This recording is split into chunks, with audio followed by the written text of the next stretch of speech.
السلام عليكم. انا طالع بس اقول كلمتين. اللي هو شريفنا الصغير الله يرحمه التيك توكر اللي توفى. يعني انت استفدت ايه؟ انت تقدر تقول لي انت استفدت ايه لما انت اتنمرت عليه؟ يعني كسبت ايه؟ بتتريق عليه ليه اصلا؟ هو يعني انا مش يعني انا شفت فيديوهاته. الراجل محترم بيعمل فيديوهات محترمة.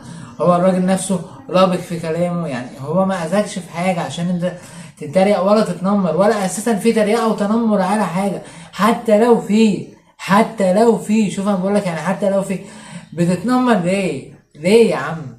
هو عمل لك ايه؟ ولا هو جه عليك في ايه؟ بلاش هو عمل لك ايه يا عم؟ هو ما عملكش حاجه وما جاش عليك في حاجه. انت فيديوهاتك مش عاجباك ما تتفرجش، انما ما تتنمرش. جاي لك اخ صغير، جاي لك ابن هيترد لك لو بعد 100 سنه، والحاجه دي هتوجعك برضه وهتوجعه هو برضه الشخص.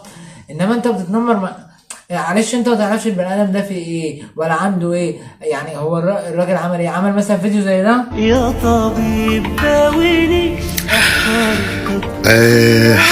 حبيبي غيب عن عيني. الفيديو ده للرجاله، الستات ما يتفرجوش. اوكي اتفقنا؟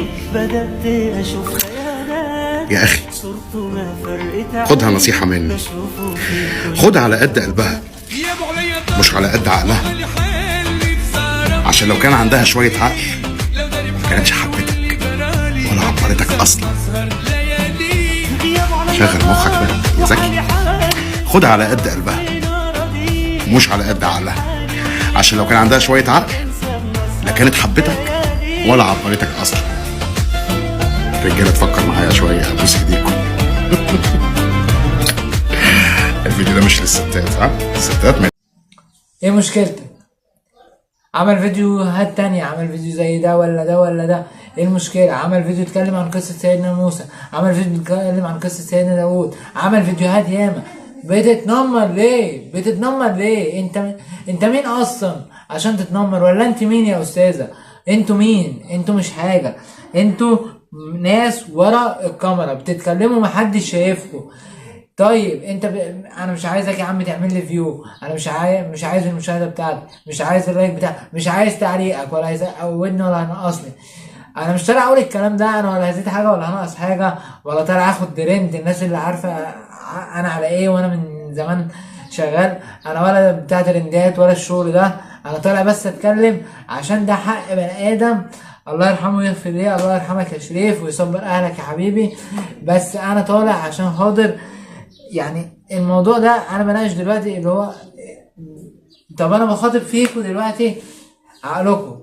انت دلوقتي بعقلك راضي عن اللي حصل له؟ هو عمره والله يرحمه، بس برضو ايه يعني اسباب الراجل ده كان اخوه الله يرحمه توفى، وهو بسبب وفاة اخوه تعب، فجات له جلطة في القلب ودخل المستشفى مرتين وصحته ما بقتش زي الاول. الراجل ده تعب، وبعد ما دخل المستشفى خرج من المستشفى الحمد لله وصحته بقى يعني ما بقتش زي الاول. الكلام ده من سنتين لما اخوه توفى.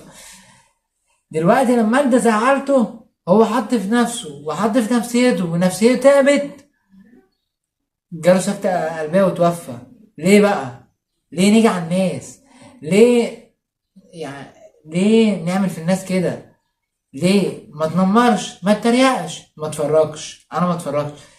شفت فيديو لحد لا الفيديو ده مش عاجبني، لا خلاص يا عم انا مشوفوش. المحتوى ده مش عاجبني، لا يا عم ما اتفرجش عليه. انما لو حد بقى طالع بيرقص وبيهزر وبيتنطط هتلاقي اللايكات وهتلاقي برافو وهتلاقي شابوه وهتلاقي بص التسقيف والتنطيط والتلوين عليه ايه وفيو عالي. ايه ليه يا عم؟ ليه؟ الراجل عمل ايه غلط؟ قول لي عمل كذا وانا هبقى معاك لو انا شايف ان هو عمل حاجه، لما هو ما عملش حاجه غلط. انا بقى طلع اقول الكلمتين دول، انا ولا هطول عليكم ولا غير ولا اي حاجه. وربنا يرحمك يا شريف يا رب ويصبر اهلك يا حبيبي، وربنا يسكنك يا رب في فسيح جناته ويجعل قبرك روضه من رياض الجنه ان شاء الله. والله يرحمك يا حبيبي يا رب ويصبر اهلك.